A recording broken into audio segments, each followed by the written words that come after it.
దేశ రాష్ట్ర ప్రజల శ్రేయస్సే ప్రధాన ధ్యేయంగా పరిపాలన కొనసాగిస్తూ ఎన్డీఏ కూటమి సర్కార్ ప్రజల ఆకాంక్షలు నెరవేర్చుతుందని మైలవరం శాసనసభ్యులు శ్రీ వసంత వెంకట కృష్ణ ప్రసాద్ గారు పేర్కొన్నారు.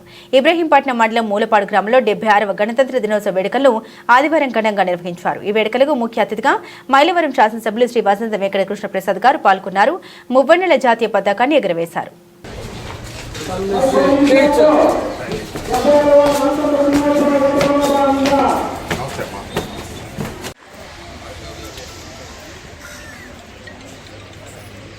మరి మన ఎమ్మెల్యే గారు వసంత వెంకట కృష్ణ ప్రసాద్ గారి చేతుల మీదుగా జెండా ఆవిష్కరణ కార్యక్రమం జరుగుతూ ఉంది.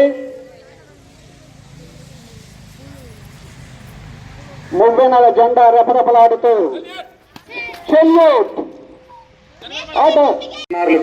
నా శుభాశీస్సులు. చాలా మందికి మనం ఆగస్టు 15 ఓసారి జెండా ఎగరేసుకుంటాం, స్కూల్లో కార్యక్రమం చేస్తాం.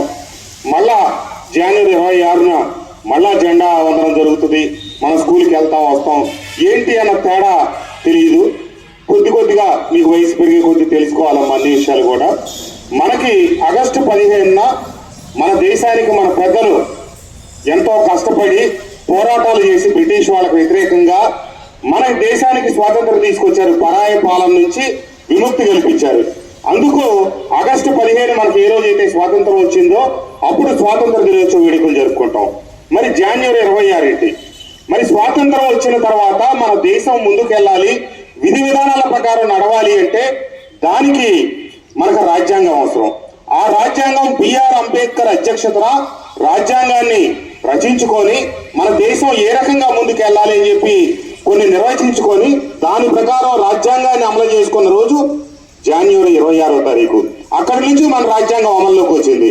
ఏమైతే ఆ బిఆర్ అంబేద్కర్ మహాశయుడు రాజ్యాంగాన్ని రచించారో రాబోయే రోజుల్లో ఈ దేశం అభివృద్ధి చెందాలి, కులాలు మతాల మధ్య సామరస్యంగా ముందుకు సాగాలి అని ఆకాంక్షించారో అదే దిశగా ఈ రోజు మన దేశం ప్రయాణం జరుగుతూ ఉంది. మీరు ఇళ్ళకెళ్ళిన తర్వాత టీవీలో చూడండి. ఈ రోజు గణతంత్ర దినోత్సవం అంటే మన దేశ సైనిక పాఠము, మన సైనిక శక్తి విన్యాసాలు కూడా ప్రదర్శిస్తారు ఢిల్లీలో. కాబట్టి అవన్నీ టీవీల్లో కనిపిస్తాయి. ఎందుకంటే మన దేశానికి ఉన్న శక్తి చుట్టుపక్కల మన ఆక్రమించాలని, మన భయపెట్టాలని చూసే దేశాలకి ఈ రోజు మనం మన సైనిక పాఠం ప్రదర్శిస్తాం. కాబట్టి దాంట్లో మనకు ఉన్నటువంటి శకటాలు, ఆయుధ సంపత్తి, పెద్ద పెద్ద క్షిపణులు ఇవన్నీ ప్రదర్శిస్తారనమాట. ఏదేమైనా మీరందరూ గుర్తుపెట్టుకోండి, దేశానికి రాజ్యాంగం అవసరం. రాజ్యాంగం ప్రకారం దేశంలో ఇందాక మన మాస్టర్ గారు చాలా మంచి మాటలు చెప్పారు. అవన్నీ మీరు బుర్రలో తీసుకోవాలి. చిన్నతనం నుంచే క్రమశిక్షణతో మీ ఇంట్లో ఒక రాజ్యాంగం ఉంటుంది. అమ్మా నాన్న మీకు మంచి మాటలు చెప్తారు. స్కూల్కి వస్తే మీ టీచర్ గారు, మీ మాస్టర్ గారు మంచి మాటలు చెప్తారు. వాటన్నిటిని అనుసరించి మీరు ముందుకు సాగాలి. అప్పుడే మన దేశం ప్రపంచంలో అతి ఎక్కువ జనాభా కలిగిన దేశం. దాదాపుగా 145 కోట్ల జనాభా. ఒక 3 సంవత్సరాల క్రితం వరకు చైనా ప్రపంచంలో అతిపెద్ద జనాభా కలిగిన దేశం. కానీ మన భారతదేశం ఈ రోజు 3 సంవత్సరాల నుంచి ప్రపంచంలో అతి జనాభా కలిగిన దేశం. ఈ హోదా ప్రపంచంలో అత్యధిక జనాభా కలిగిన దేశంగా మనం దాదాపుగా ఇంకొక 50-60 సంవత్సరాలు మనమే కొనసాగిపోతా ఉన్నాం ప్రపంచంలో అత్యధిక జనాభాగా. మరి తర్వాత కూడా ఇంకా కొనసాగవచ్చో లేదో ఇప్పుడే గణాంకాలు చెప్పలేవు. కాబట్టి మీరందరూ మధ్యతరగతి కుటుంబాలు కావచ్చు, దిగువ మధ్యతరగతి కుటుంబాలు కావచ్చు, మన భారత రాజ్యాంగం ప్రకారం అందరికీ సమాన హక్కులు ఉన్నాయి.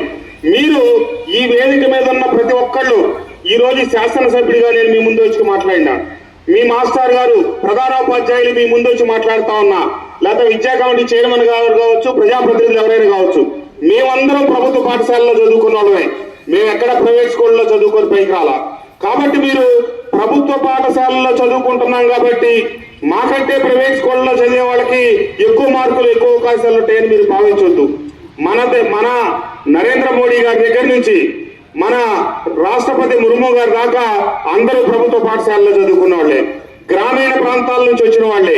మీరు జీవితాల్లో ఉన్నతంగా ఎదగాలంటే మీరు క్రమశిక్షణతో ఉండాలి.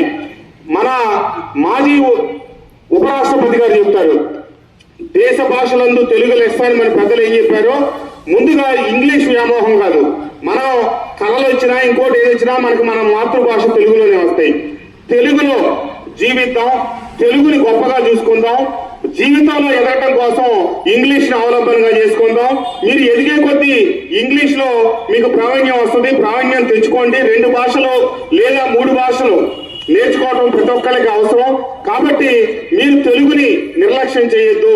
మన మాతృభాష, మన కన్న తల్లి లాంటి. ఎందుకంటే ప్రపంచంలో రష్యా ఉంది, వాళ్ళే ఇంగ్లీష్ మాట్లాడరు. వాళ్ళంతా రష్యా భాషలోనే చదువుకుంటారు, రష్యా భాషలోనే చదువుతారు. మన పొరుగునే ఉన్న చైనా నిన్నటిదాకా ప్రపంచంలో అతి ఎక్కువ జనాభా వాళ్ళు చైనీస్ భాషలోనే మాట్లాడుకుంటారు. కాబట్టి భిన్న రాష్ట్రాలు, భిన్న సంస్కృతులు, భిన్న భాషలు ఉన్నటువంటి భారతదేశంలో మనం తెలుగు వాళ్ళగా గర్విద్దాం. తెలుగులోనే మీరు చదువుకోండి. తర్వాత మీ ఇంటర్మీడియట్ దగ్గర నుంచి నిదానంగా ఇంగ్లీష్ వస్తుంది.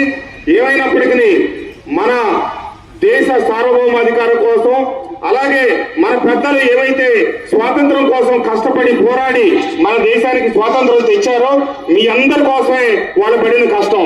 కాబట్టి మీకు ప్రభుత్వాలు ఇస్తున్నాం. మేము చదువుకునే రోజుల్లో మాకు ఇన్ని అవకాశాలు, మాకెన్నో తక్కువ అవకాశాలు ఉన్నాయి. కానీ ఈ రోజు మీకు చాలా అవకాశాలు వచ్చినాయి. వాటన్నిటిని సద్వినియోగపరచుకొని జీవితంలో సమున్నతంగా రాణించాలని చెప్పి ఆకాంక్షిస్తూ మరొక్కసారి మీ అందరికీ గణతంత్ర దినోత్సవ శుభాకాంక్షలు తెలియజేస్తూ సెలవు తీసుకుంటా ఉన్నాను. జై హింద్.